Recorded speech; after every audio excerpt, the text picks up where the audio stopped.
오랜만에 여러분들을 다시 뵙는 것 같습니다.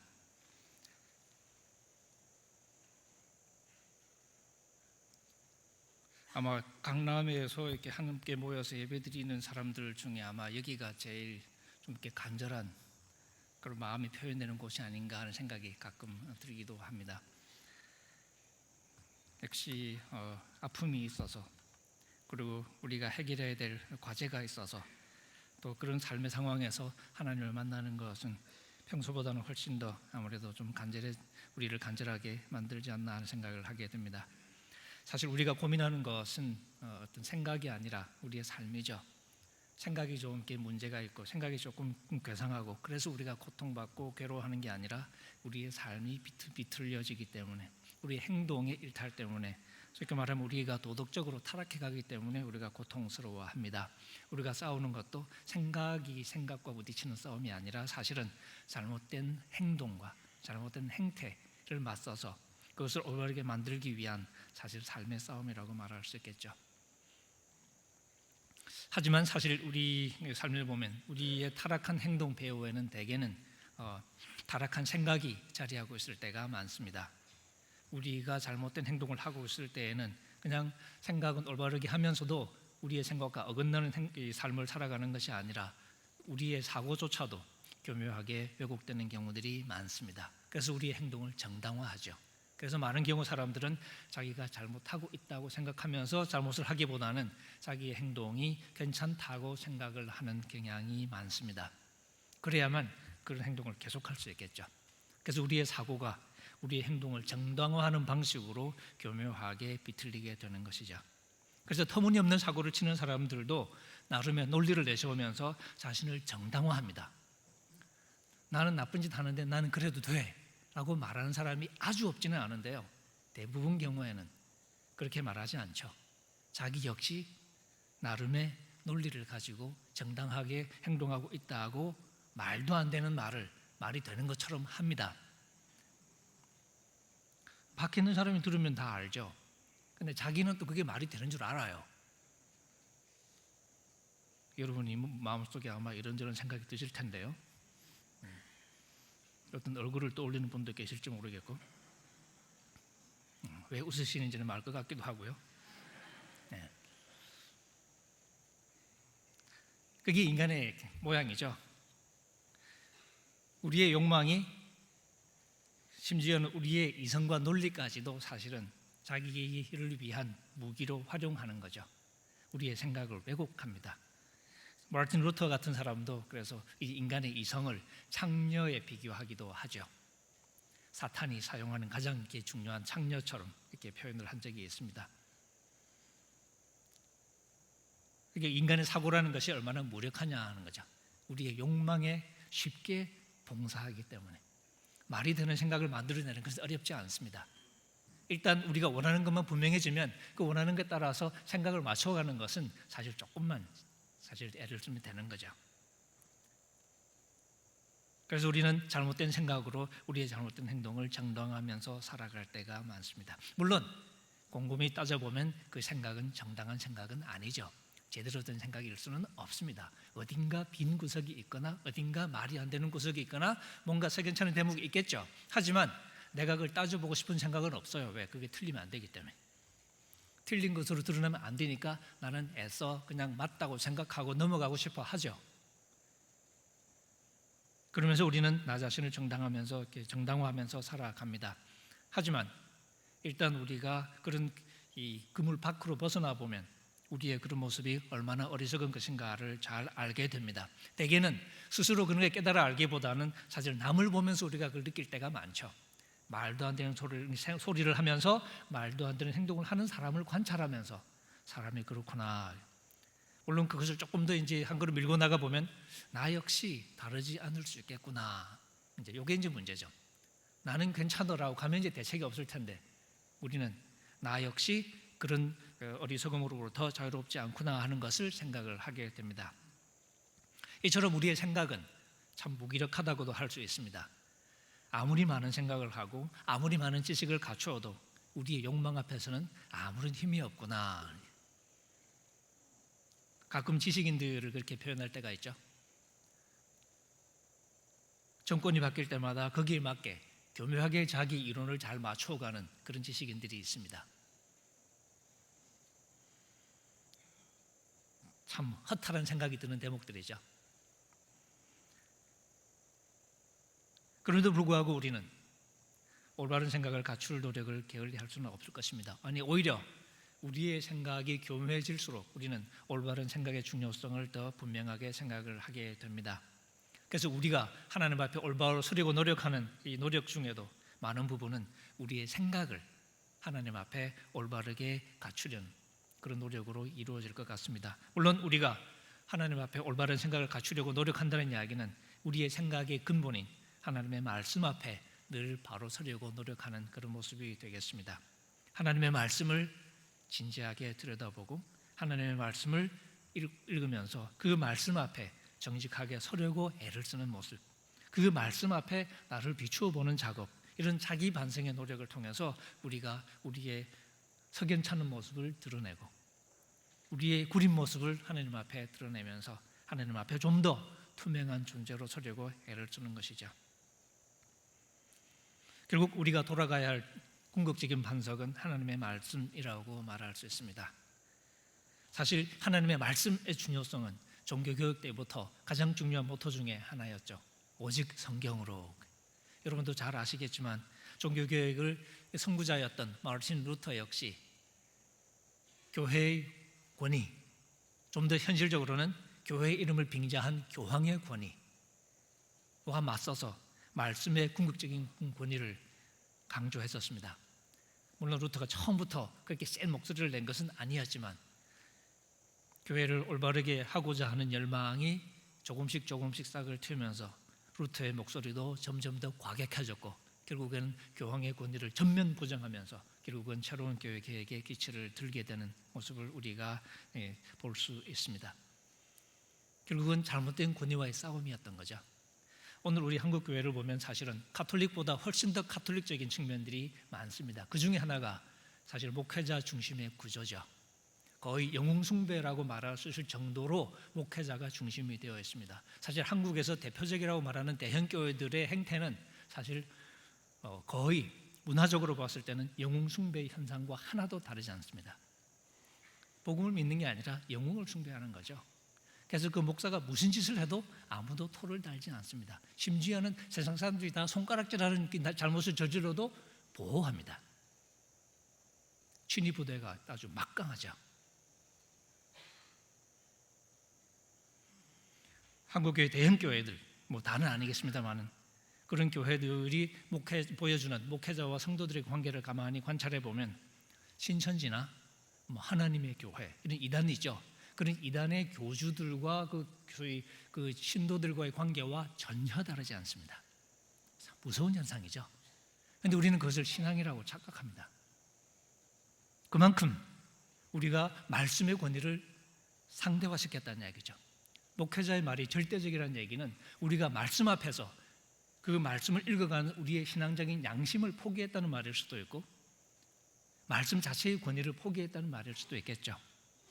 오히려 목회자의 말씀을 존중하며 듣지만 그 말씀 역시 하나님의 말씀과는 거리가 있을 수 있다는 사실을 늘 생각하면서 신중하게 들어가고 판단하고 그러면서 건강한 관계를 맺어가야 되는데 그러지를 못했던 거죠. 그래서 교회를 새롭게 하려는 우리의 노력의 한 부분은 결국 말씀의 권위를 좀 더 우리가 진지하게 생각하는 일, 그리고 거기에서 일체 인간의 권위를 상대화할 수 있는 용기가 오늘 우리에게 필요하다고 할 수 있겠습니다.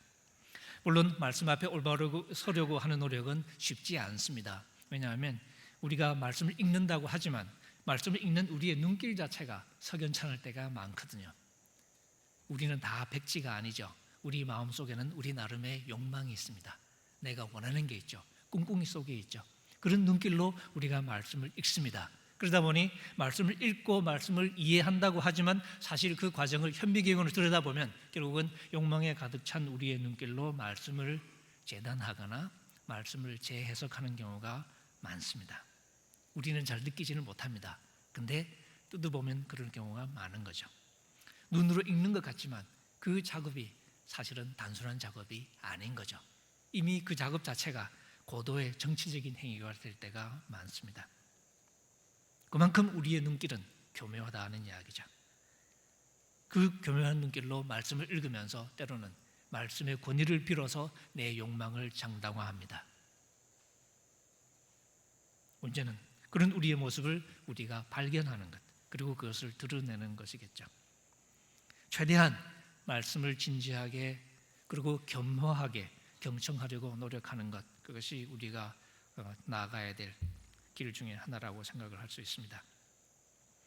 오늘 우리가 읽은 말씀은 우리가 흔히 목회서신이라고 부르는 편지 중에 한 부분입니다. 물론 목회서신이라는 이름은 조금 어폐가 있긴 합니다. 왜냐하면 사도 바울의 편지를 비롯해서 신약성경의 모든 편지가 사실은 교회나 성도들 향해서 보낸 편지니까 그 전부가 다 목회적인 편지들이죠.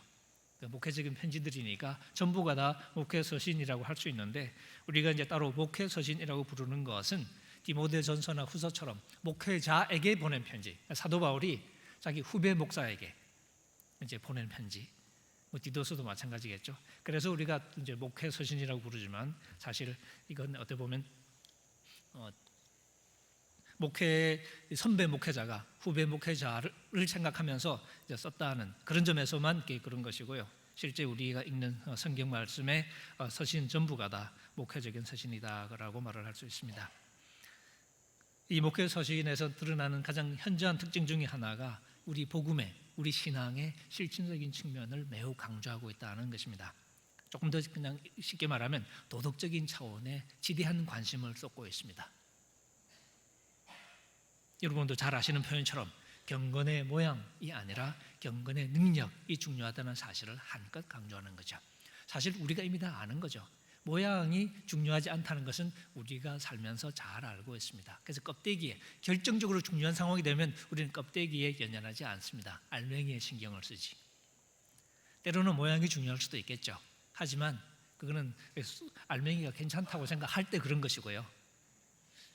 알맹이 자체가 문제가 될 때는 우리가 껍데기에 그렇게 연연하지 않습니다.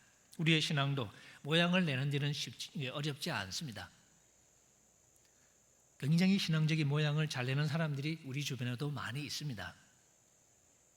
그리고 알맹이가 없을수록 그 신앙의 모양에 집착하는 경우들도 많다는 것을 우리가 잘 알고 있습니다.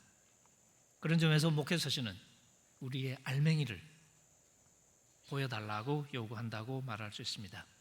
그래서 건전한 가르침을 중요시하게 생각하고 건전한 교훈을 굉장히 중요하게 가르칩니다. 물론 건전한 가르침은 우리가 하나님 앞에 올바로 살아가는 삶을 이야기합니다. 그러니까 목회서신이 우리에게 가르치는 믿음이라는 것은 성경 다른 모든 곳에서 말하는 것과 마찬가지로 선한 행실을 동반하면서 선한 행실로 드러나는 믿음, 그게 바로 능력 있는 믿음이겠죠. 경건의 능력을 갖춘 믿음, 바로 그런 믿음을 염두에 두면서 후배 목회자를 격려하고 권고하고 있습니다.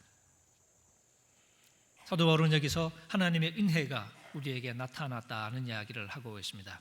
모든 사람에게 구원을 주시는 하나님의 은혜가 나타났다. 여기 나타났다는 것은 막연하고 일반적으로 보여졌다는 것이 아니라 역사의 한 시점에 하나님께서 정하신 그 시기가 되었을 때에 하나님께서 그 아들을 보내셨다는, 그리고 그 아들이 우리를 위해서 십자가에 돌아가시고 부활하심으로써 우리에게 전해진 은혜, 바로 그 은혜가 나타났다는 구체적인 사실을 가리킵니다. 이 하나님의 은혜가 우리에게 나타났습니다. 그리고 이 은혜가 나타나서 우리에게 무엇을 하는가? 물론 우리를 구원하시죠. 하나님의 은혜가 나타나서 모든 사람을 구원에 이르게 하십니다. 하지만 구원에 이르게 한다는 것은 그 말 한마디로 모든 것을 설명하지는 않겠죠. 그래서 이 구원에 이르게 한다는 말은 때로 좀 더 자세한 표현으로 풀이될 때가 많습니다.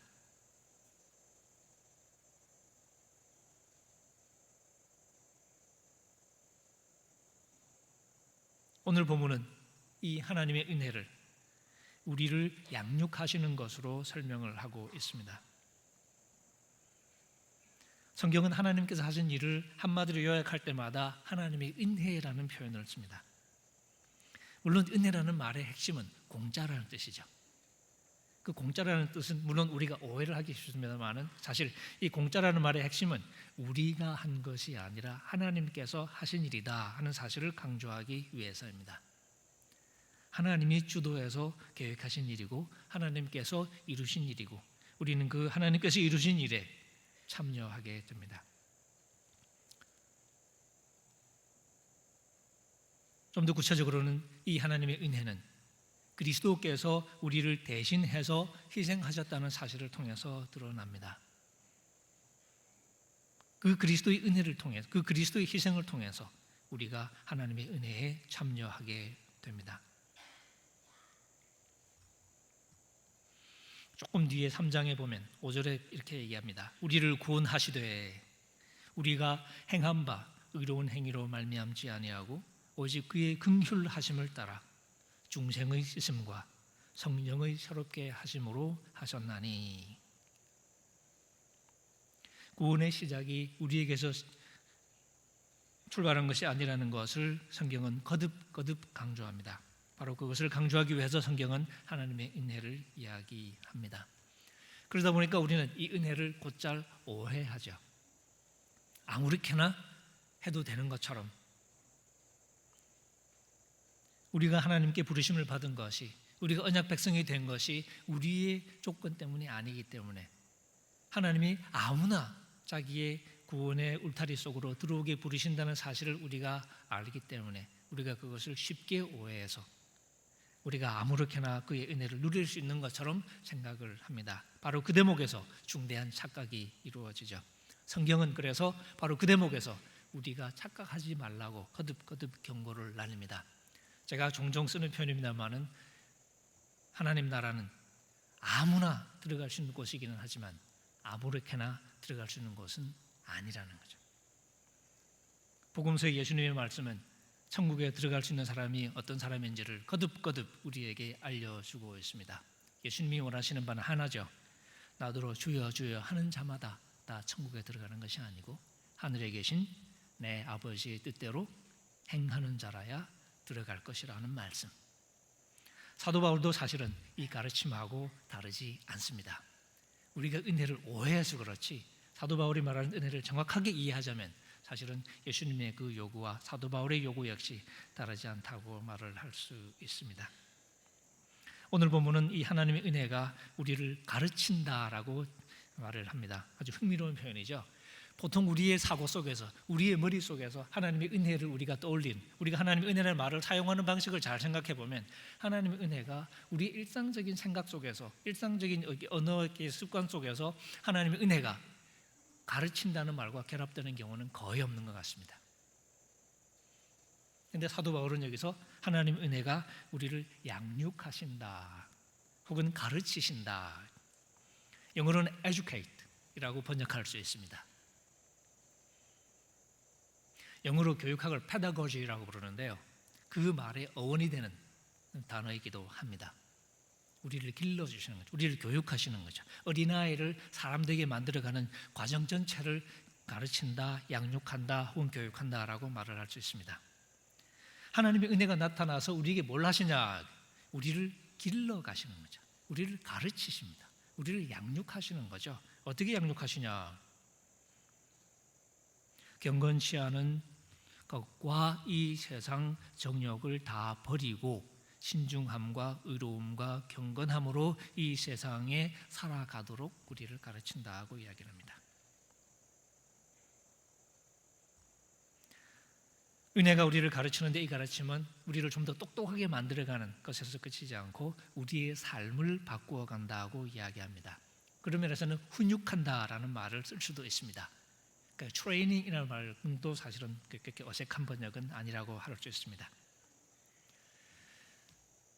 어린아이의 특징 중에 하나는 지 마음대로 하는 거죠.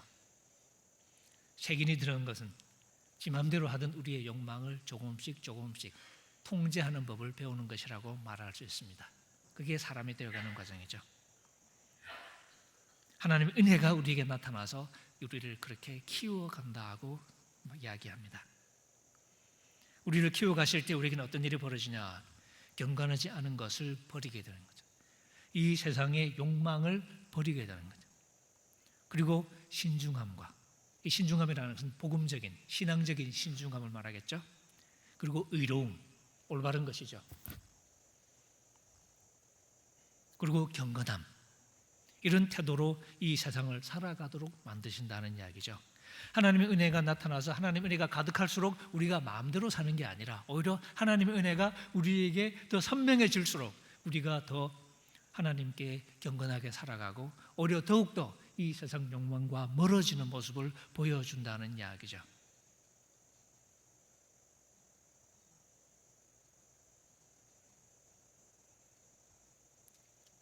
그러면서 하나님의 은혜가 우리가 나타날 때 우리가 갖게 되는 변화 중에 하나는 민감해지는 것입니다. 선과 악에 민감해지는 것이라고 말할 수 있겠죠. 버릴 것을 버릴 수 있는 용기, 붙잡을 것을 붙잡을 수 있는 용기, 아닌 것에 대해서 아니라고 선명하게 말할 수 있고 옳은 것에 대해서 그렇다고 말하면서 고집을 피울 수 있는 용기. 사실 우리의 삶에서는 때로는 버려야 할 것, 때로는 부인해야 될 것이 많이 있습니다. 거부해야 될 때가 있겠죠. 그리고 아니라고 말해야 될 때가 있습니다. 그런데 우리가 그렇게 하지 못할 때가 많죠. 그렇게 하면 맞거든요. 혹은 손해를 보거든요. 도움이 안 되거든요. 가끔 이렇게 기자들이 찾아와서 인터뷰 해달라고 그럴 때가 있습니다. 그럼 제가 묻습니다. 몇 군데 들렀다 왔어요? 그러면 기자가 웃습니다. 저한테 처음 온 게 아니고 여러 군데 들러왔어요. 그런데 다 못 해주겠다고. 그러고 오는 경우가 많습니다. 왜 얘기 안 하냐? 뻔하죠. 얘기하면 이게 부담되니까. 괜히 또 이렇게 손해될까 봐. 그래서 배웠다는 사람들도 손해될 짓은 절대 안 합니다. 그래서 마이크 들이대면 입을 다뭅니다. 오히려 그럴 때 말을 해줘야 되는데 사실은 그러지 않을까요? 오히려 그럴 때 배웠다는 사람들이 책임을 지고 말을 해줘야 되는데 오히려 입을 다물어 버립니다. 혹은 한 걸음 더 나가면 권력자의 입맛에 맞는 얘기를 하기도 합니다. 근데 그건 은혜가 우리에게 하는 작용은 아니죠. 우리의 욕망의 작용일 때가 많겠죠. 욕망의 목소리를 들으면 그렇게 행동할 수 있겠지만 은혜가 우리에게 찾아올 때, 그래서 우리로 하여금 옳고 그른 것을 좀 더 선명하게 느끼게 만들어줄 때, 그러면서 우리가 그렇게 행동하게 되지는 않습니다. 우리는 또한 이 세상의 불경건한 것, 세속적인 욕망을 버리는 법을 배우게 됩니다. 물론 매우 일반적인 표현입니다만은 우리가 구체적인 신앙생활 속에서 이 말의 의미가 무엇인지를 느낄 때가 많이 있을 것입니다. 우리의 신앙적인 감각으로 볼 때 때로는 우리가 하나님이 원하시지 않는 것, 성숙한 신앙인에게는 어울리지 않는 것들을 우리가 판단을 하게 됩니다. 물론 애매할 때가 있겠죠. 하지만 우리가 신앙이 성숙해 갈수록 우리의 신앙적인 판단 또한 훨씬 더 성숙해 갈 것입니다. 히브리서는 바로 그런 면에서 신앙인이 성숙해야 된다고 많이 강조하고 있습니다. 어린애가 5살 때는 5살짜리에 맞는 행동을 하겠죠. 하지만 25살이 되어서도 5살처럼 행동하면 참 답답하겠죠. 제가 가끔 예를 들듯이 5살짜리가 엄마와 함께 횡단보도를 건넙니다. 그럴 때는 혼자 튀어가면 안 되죠. 물론 남자애들은 많이 그렇게 합니다만은 5살 때는 상황 판단력이 모자라니까 튀어가다가는 큰일 날 때가 많습니다. 그럴 때는 오히려 엄마 손잡고 혹은 엄마한테 물어보고, 그죠? 지금 건너가도 되는지 아닌지 도움을 받아야 되겠죠. 그래야 착한 아이입니다. 근데 25살짜리가 엄마랑 같이 횡단보도를 건넙니다. 근데 엄마한테 묻습니다. 엄마, 지금 건너갈까? 기다릴까? 그러면 사람들이 보고, 야, 참 착하게 잘 키웠다 라고 말하지는 않겠죠. 좀 거칠게 표현하면 애 조졌다. 그건 양육한 게 아니고 애를 망친 거겠죠. 사실 저는 오늘 우리나라의 교육 시스템 보면 그런 느낌이 들 때가 많습니다. 정말 참 좋은 아이들을 중고등학교 다니면서 약간 망가뜨려 놓은 듯한 느낌, 그런 느낌이 신입생 면접할 때마다 그런 느낌이 들 때가 많습니다.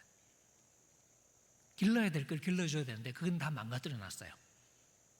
근데 열심히 뭐 외우고만 시킨 것 같아. 그런 느낌 있죠. 우리 신앙적으로도 길러야 될 신앙적인 지조, 신앙적인 기계 이런 것들은 다 망가지고 그냥 시키는 대로만 하는. 그걸 아멘 그러니까 뭐 신앙적인 것처럼 보이지만 그러니까 판단력을 잃어버린 전혀 잘하지 못한 그런 사람들이 많이 모여 있는 교회 같지 않은 교회가 사실 우리에게 적지 않다는 이야기입니다. 그런데 하나님의 은혜가 우리에게 나타날 때는 바로 이런 면에서 우리를 길러 가시는 거죠. 우리를 민감하게 만들고 우리를 좀 더 세심하게 만들고 그래서 무엇이 옳은 것인지를 알고서 그것을 버리게 만드는 그것이 하나님의 은혜가 우리에게 하는 일 중에 하나라고 가르칩니다. 물론 예전에는 우리가 이 세상 욕망을 따라서 살았을 것입니다.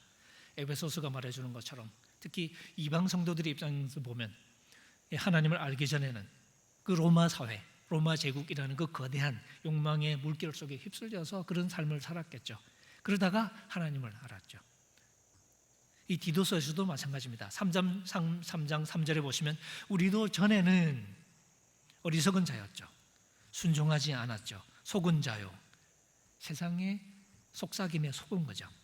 여러 가지 정욕과 행락의 종로로 됐고 악독과 투기를 일삼았고 가증스러웠고 피차 미워하고 이런 사람들처럼 살았었는데 4절에 우리 구주 하나님의 자비와 사람 사랑하심이 나타날 때에 그 하나님의 사랑 때문에 그 하나님의 사랑에 힘을 입어서 우리가 구원의 울타리 속으로 들어오고 그렇게 되고 우리가 하나님의 은혜를 경험하니까 이제는 우리가 무엇이 옳은 것인지 틀린 것인지를 깨닫기 시작하고 그리고 그 잘못된 것을 버리기 시작하는 그래서 경건하지 않은 것과 이 세상 욕망을 우리가 이제는 눈으로 보기 시작하는 거죠.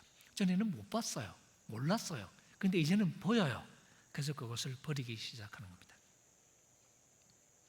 그러면서 우리는 점점 현명하고 의롭고 경건한 하나님의 백성이 되어 갑니다.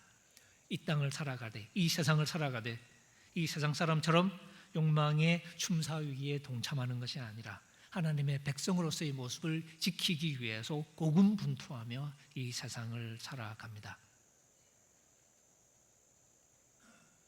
어떤 것이 현명한 삶이냐, 어떤 것이 의로운 삶이냐, 어떤 것이 경건한 삶이냐 하는 것 역시 여러분이 구체적인 삶을 통해서 여러분의 신앙적인 감각으로 판단해야 될 문제가 되겠죠. 그런 점에서 하나님 은혜가 하루하루 여러분을 길러가는 삶이 정상적인 그리스도인의 삶이겠죠. 우리가 하나님의 은혜를 깊이 누렸다면 그리고 그 신앙의 연륜이 깊어진 상태라면 이미 우리는 매우 성숙한 신앙인이 되어 있어야 할 것입니다. 웬만한 상황에서도 우리가 옳고 그름을 판단할 수 있는 그런 신앙적인 세견을 가진 사람이 됐겠죠. 그런데 많은 경우 우리가 그러지 못할 때가 많습니다. 하나님의 은혜를 우리가 오해하고 우리의 욕망을 고집할 때가 많았기 때문인 거죠.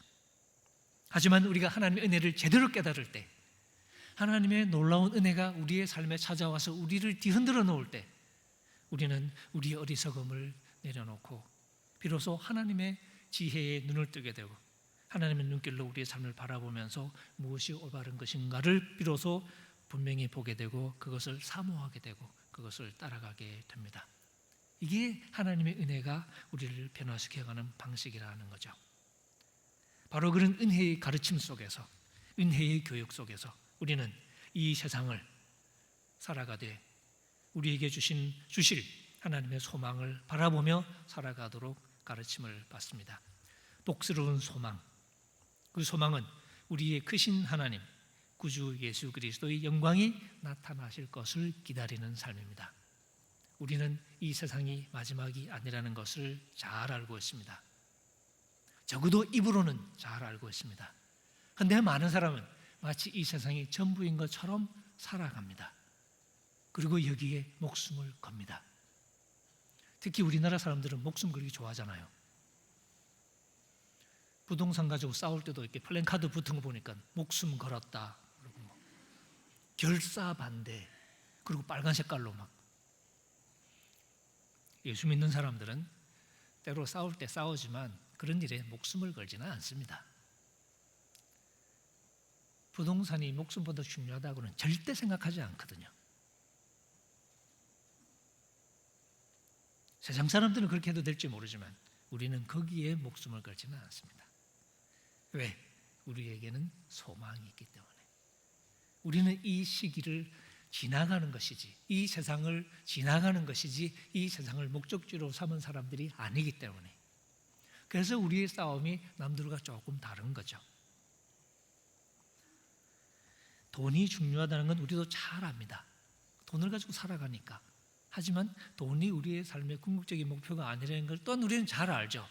그래서 목숨을 걸지는 않습니다. 인간의 삶보다 돈이 중요하다고는 절대 착각하지 않습니다. 돈이 아무리 많아져도 그것이 인간의 목숨과 바꿀 수 있는 게 아니라는 것을 우리는 굳게 믿고 있는 사람들, 그리고 그렇게 행동하는 사람들, 그게 은혜의 가르침을 받은 사람들의 모습이겠죠. 우리에게는 소망이 있습니다. 우리 주 예수 그리스도의 영광이 나타나실 소망, 그 소망의 한 자락은 하나님이 우리를 심판하실 것이라는 신념이기도 합니다. 하나님은 각 사람에게 행한 대로 갚아주실 것이라고 우리가 고백합니다. 내 삶이 여기서 그냥 잘 먹고 잘 살면 끝나는 게 아니라 결국은 하나님 앞에 서서 하나님의 심판대 앞에서 결산되어야 할 청지기로서의 삶이라는 것을 알기 때문이죠. 그래서 우리의 삶은 소망의 인내라고 부릅니다. 바라는 소망이 있기 때문에 우리의 욕망대로 살아가지 않고 우리는 때로는 참습니다. 단순히 참는 것을 말하는 것이 아니라 하나님이 우리에게 원하시는 신중함, 현명함이죠. 그리고 의로움, 그리고 경건함이라는 삶의 자태를 지키기 위해서 고군분투합니다. 그것을 인내라고 부릅니다. 그러니까 성경이 말하는 인내는 무조건 이를 악물고 꾹 참는 것이 아니라 하나님이 원하시는 아름다운 삶의 자태를 놓치지 않기 위해서 애를 쓰는 것, 신앙인으로서의 모습을 지키기 위해서 애를 쓰는 것, 그것을 인내라고 부릅니다. 바로 그 인내의 끝에 아름다운 열매가 있을 것을 고대하는 거죠. 그래서 우리는 지금 울면서 때로는 씨를 뿌립니다. 기쁨으로 영생의 소망을 수확할 것을 알기 때문이죠. 그래서 우리는 이 세상을 살아가면서 행여 우리의 육체의 욕망이라는 밭에다가 씨를 뿌리지 않으려고 애를 씁니다. 조심하죠. 왜냐하면 육체의 밭에다가 씨를 뿌리면 썩어짐을 거둘 수밖에 없겠죠. 하지만 우리가 성령의 밭에다가 씨를 뿌리면 성령을 따라 살아가면서 성령의 열매를 맺으려고 애를 쓰면서 성령의 밭에다가 우리의 삶의 씨를 뿌릴 때 우리는 나중에 그 성령으로부터 영생을 수확할 것을 알고 있습니다. 바울이 갈라디아서 6장 8절에서 하신 말씀입니다.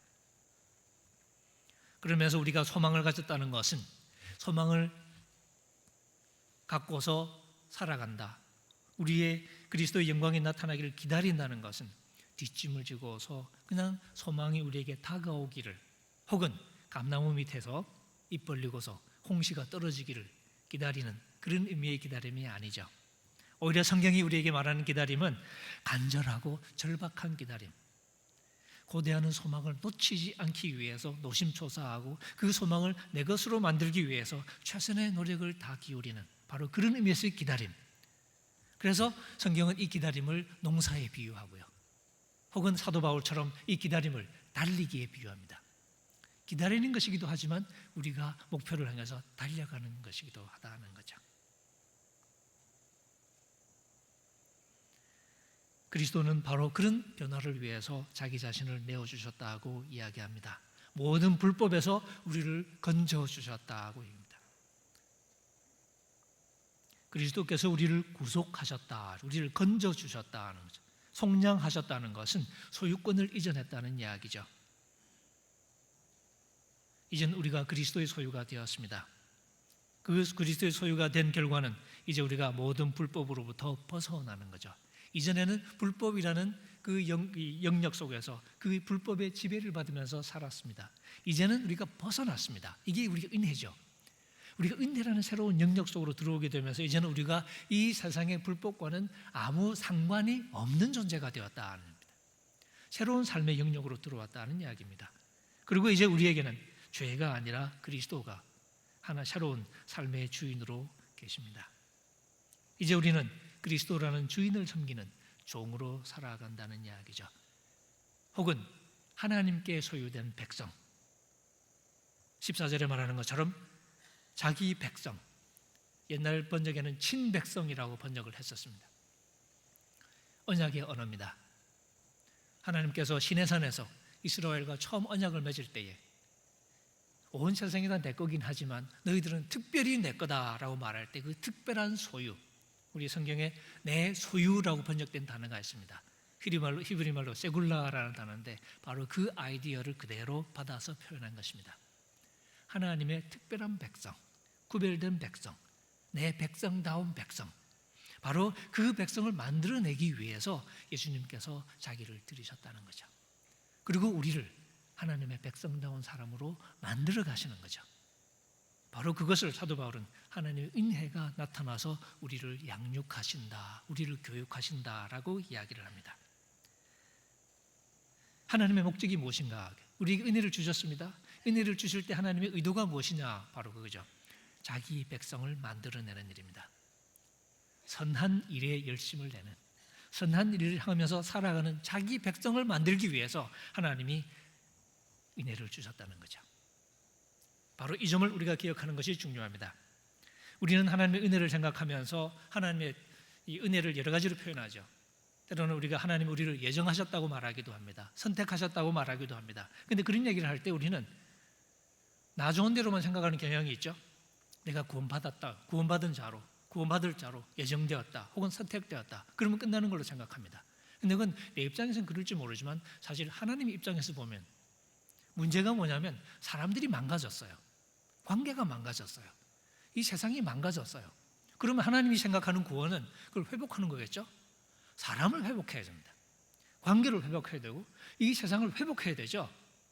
회복은 안 되고서 그냥 뭐 이렇게 구원받았다고 기뻐서 날뛰는 사람만 모아놓는다고 되는 게 아니잖아요, 그죠? 사람이 회복돼야 되는 거죠. 바로 그 회복의 사역이 하나님의 구원의 사역입니다. 그래서 하나님이 처음에 꿈을 꾸셨습니다. 처음부터 하나님이 계획을 하셨습니다. 그 계획이 뭐냐? 지금은 우리 인간적으로 말하면 지금은 쟤들이 저 모양 저 꼴인데 언젠가는 쟤들이 정말로 내 아들처럼 내 딸처럼 달라져야 된다. 그 꿈을 꾸신 거예요. 그 꿈을 꾸시고 그 꿈을 실행하기 위해서 독생자 예수를 보내주셨다고 얘기합니다. 그러니까 바로 그 예수 그리스도의 사역을 통해서 우리가 하나님의 은혜의 영역으로 들어가고, 그래서 우리가 이제는 이 세상의 삶을 다 버리고 하나님 백성다운 삶을 살아가게 되는 새로운 존재로 달라진 거죠. 바로 그것이 하나님이 처음부터 계획하신 것이었다고 사도 바울은 강조합니다. 그래서 에베소서에 보면 하나님이 우리를 예정하셨다라고 얘기할 때 그렇게 얘기하죠. 어떻게 예정하셨냐? 우리를 선택하셨습니다. 어떻게? 우리가 그 앞에, 하나님 앞에 거룩하고 흠이 없도록 하기 위해서 우리를 선택하셨다, 예정하셨다. 혹은 로마서 8장의 말씀처럼 우리를 예정하셨는데 어떻게 하셨냐 하면 우리가 그 아들의 형상을 본받도록 예정하셨다는 겁니다. 그냥 구원하도록 이라고 표현하지 않습니다. 우리가 하나님의 자녀의 모습을 담도록 그렇게 우리를 예정하셨다는 거죠. 그래서 우리에게 은혜를 주셨다는 거죠. 그러니까 우리가 은혜를 받을 때 우리에게 나타나는 변화 중에 하나가 뭐냐면 예수님의 모습을 닮아가는 겁니다. 하나님 앞에 거룩하고 흠이 없는 존재로 조금씩 달라지는 것, 그게 바로 은혜를 받은 사람의 모습이라는 거죠. 만약에 우리에게 그 모습이 드러나지 않는다면 우리는 하나님의 은혜를 잘 모르는 사람들이 되겠죠. 하나님의 은혜라는 말만 읊조릴 뿐이지 정말 하나님의 은혜에 젖어들지 않은 사람이라고 말할 수 있겠죠. 그래서 하나님의 은혜는, 아무 이유 없이 우리를 불러주신 하나님의 은혜는 우리를 무장해제 시키면서 우리의 무릎을 꿇게 만듭니다. 그리고는 하나님을 바라보면서 질문하게 만들죠. 왜? 우리가 가끔 찬송해서 부르지 않습니까? 그런 찬송이 있죠. 아, 하나님의 은혜로 이 쓸데없는 자 왜 구속하여 주는지 난 알 수 없도다. 인간의 논리로는 설명이 잘 안 되죠. 왜? 인간들은 따지잖아요, 그죠? 따져야 되잖아요. 근데 하나님은 마치 이순재 아저씨처럼 묻지도 않고 따지지도 않고 아무나 다 가입시켜 주시잖아요. 그러니까 이해가 안 되는 거죠. 장사 망하려고 그러나? 근데 보험은 사기치는 걸 수도 있지만 하나님은 그건 아니죠. 그러니까 사실 우리 인간적인 논리는 이해가 안 됩니다. 왜? 왜라고 물을 때 하나님이 우리에게 들려주신 얘기가 바로 그거죠. 하나님이 그리신 큰 그림, 이 망가진 세상을 회복하고 망가진 관계를 회복하고 망가진 우리 존재를 회복해 가시는 하나님의 그 거룩한 구원의 그림. 우리가 그것을 배우는 순간 비로소 우리에게도 그림이 생겨나는 거죠. 내 인생을 설명해 줄 수 있는 큰 그림이 생겨납니다. 이제 내 인생은 이 세상의 욕망에 춤사위에 힘들려 살아가는 게 아니라 이제 내 삶 역시 하나님의 그 큰 은혜라는 그림 속에서 이 세상을 회복하고 관계를 회복하고 나를 회복하려는 하나님의 그 그림 속에서 내가 존재한다는 사실을 알게 되는 거죠. 그 은혜 속에서 내가 이제는 나를 회복해가는 하나님의 그 뜻에 나를 맡기는 거죠. 관계를 회복하시는 하나님의 뜻에 나를 맡기고 이 세상을 회복해 가시는 하나님의 뜻에 나를 맡기면서 이 세상을 새롭게 하는 하나님의 새 창조의 사역에 나를 맡기는 거죠. 사도 바울은 그것을 성령을 따라 살아가는 삶이라고 이야기합니다. 이게 바로 은혜를 받은 사람의 모습이라고 바울은 우리에게 얘기합니다. 우리는 하나님의 은혜를 오랫동안 오해해 왔다고 말을 할 수도 있습니다. 보네퍼 같은 사람이 말한 것처럼 값싼 은총을 노래했을지도 모르죠. 무늬만 은총인 거죠. 은총이란 이름에 마약을 먹었는지도 몰라요. 우리를 치유하는 것이 아니라 우리를 망하게 만드는. 그래서 성경 오늘 본문은 우리를 가르치시는 은혜에 대해서 우리를 일깨웁니다. 사도 바울은 다른 곳에서 우리를 통치하시는 은혜에 대해서 이야기합니다. 은혜는 우리가 살아갈 삶의 공간이기도 합니다. 그래서 사도 바울은 하나님 앞에 은혜로 의롭다 하심 받은 우리가, 믿음으로 의롭다 하심 받은 우리가 서서 살아가는 삶의 공간이 은혜라고 말하죠. 로마서 5장에서 말하는 것처럼 그러므로 우리가 1장에서 그렇게 얘기하죠. 믿음으로 의롭다 하심을 얻었습니다. 그래서 이제 하나님과 더불어 평화를 누립니다. 그리고 우리가 그를 통해서 이제는 믿음으로 서 있는 이 은혜 안으로 들어가게 되었다고 얘기합니다. 은혜 안으로 들어가서 이제는 믿음으로 이 은혜 속에 서 있습니다. 은혜라는 공간 속에서 우리가 살아가기 시작하는 거죠. 아담은 우리에게 유산을 물려줬죠. 죄가 통치하는 세상을 물려주었습니다. 그 통치의 결과는 죽음입니다. 그리스도는 우리에게 새로운 유산을, 땅을 물려줬습니다. 그 땅의 이름은 은혜입니다. 이 땅에서 은혜가 통치하죠. 그 통치의 마지막은 영생입니다. 그게 로마서 5장의 결론입니다. 죄가 죽음을 통해서 왕노릇하여 우리를 사망에 이르게 하는 것처럼 이제는 은혜가 의를 통해서 왕노릇하여 우리를 영생에 이르게 한다는 거죠. 바로 그것이 하나님의 은혜가 우리를 바꾸어가는 방식이라는 거죠. 소망을 그냥 가져다 준다는 의미에서 은혜가 아니라 우리가 소망에 맞는 존재가 되도록 변화시켜 가신다는 의미에서 은혜. 하나님의 원칙을 깨고서 편애한다는 의미에서가 아니라 우리가 진짜 하나님의 백성이 되도록 우리를 길러 가신다는 의미에서의 하나님의 은혜. 역동적인 하나님의 은혜. 우리를 다스리시는 하나님의 은혜. 바로 그 은혜를 성경 본문이 우리에게 말해줍니다. 이 은혜가 우리의 삶에 가득해지는 삶을 우리가 꿈꾸어 봅니다.